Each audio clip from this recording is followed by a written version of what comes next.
Hey, Patrick. Thanks for the question about university rankings. It's a big decision, right? Picking the right school. Absolutely. Yeah. And uh, you hit on something that I think is really interesting. Okay. A lot of these rankings, they all seem so obsessed with research output, Right. like how many articles are professors publishing and stuff like that. Yeah. But I don't know if that's what most people think about when they imagine the college experience. Yeah, I know what you mean. So let's do a deep dive today into how much these rankings really matter. Especially for someone like Patrick who's trying to choose a school, Right. and what LSE should you be thinking about when you make this decision? Yeah, that's a great point. You're right to be curious about these rankings, Patrick. I mean, they do serve a purpose. They're trying to objectively measure things Okay. like university's academic reputation, its research impact, Uh, and even the quality of the learning environment. yeah, I've definitely heard of some of these, like Right. Times Higher Education, Big ones, yeah. QS World Rankings. Exactly. But like you said, they lean really heavily on research. They do. So I guess that makes sense for a university to attract professors, Hmm. maybe even grad students who are going to go on to do research. Right. But does all that research focus actually tell us anything about what it's like to be an undergrad? That's the question, isn't it? That's where it gets a little bit tricky. Because a university might be doing amazing research, Okay. publishing groundbreaking stuff, Mm-hmm. but that doesn't automatically mean it's the best place. For an 18-year-old who is just starting out, Right. I think of it like this sometimes. A hospital might be world-renowned Okay. for its cutting-edge cancer research, but that doesn't mean it's the best place to go for like a routine checkup. I see what you mean. Yeah. Yeah. So it sounds like rankings aren't the whole story.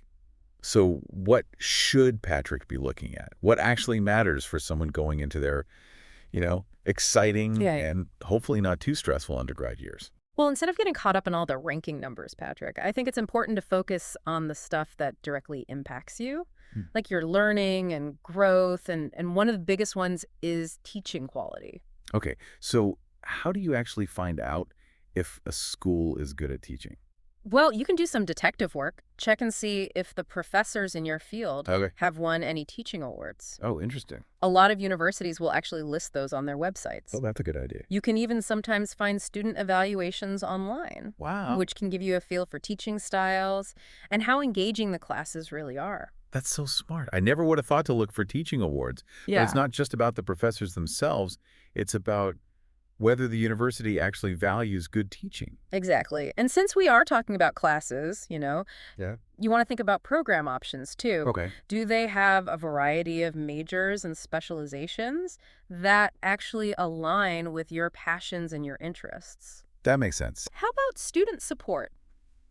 You know, does the university invest in things like academic advising, career counseling, even mental health services? It's true. These things can make a huge difference Yeah. in your well-being and just your overall sense of belonging. Yeah. I mean, you could have the best labs, the most famous professors, whatever. Right. But if you can't get help picking your classes or you're feeling overwhelmed, it's just not going to be a great experience. Exactly. So what about campus culture then? How important is that? Oh, campus culture is huge. You're going to be spending a lot of time at this university, so you really want to make sure it's a place where you feel comfortable, where you can connect with other people, Yeah. look into clubs, sports activities. Is there a welcoming and inclusive environment? Are there opportunities to meet people who share your interests? Right. I mean, these are the things that make your college experience truly memorable. You know what this reminds me of? What's that? I had a friend who went to this smaller, lesser-known college,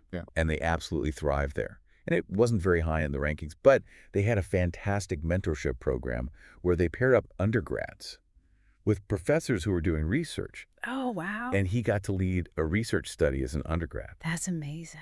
And it just goes to show you that finding the right fit Yeah. matters so much more than just a big name. 100%. I couldn't agree more. It's all about finding that environment where you can learn and grow the best. And of course, don't forget about practical stuff. Location, cost of living. Oh, right. Yeah. Tuition fees, those matter too. Those are important. Yeah. So to recap for Patrick, rankings are just one piece of the puzzle. One data point. Yeah. But they're not the whole picture. The undergrad experience is about so much more. It is. Finding inspiring professors, connecting with your community, exploring all these new interests that you have. Exactly. My advice, Patrick, is if you can visit some campuses, talk to the students who are there, And just trust your gut feeling. You'll know when you find the right fit. And hey, whether you end up at a big research university or a smaller college, if you're passionate about research and science. Remember, academicjobs.com is a great resource for finding all sorts of jobs. And you can find higher ed jobs in pretty much any specialty that you can imagine. Absolutely. Good luck, Patrick, and enjoy the adventure of choosing a school.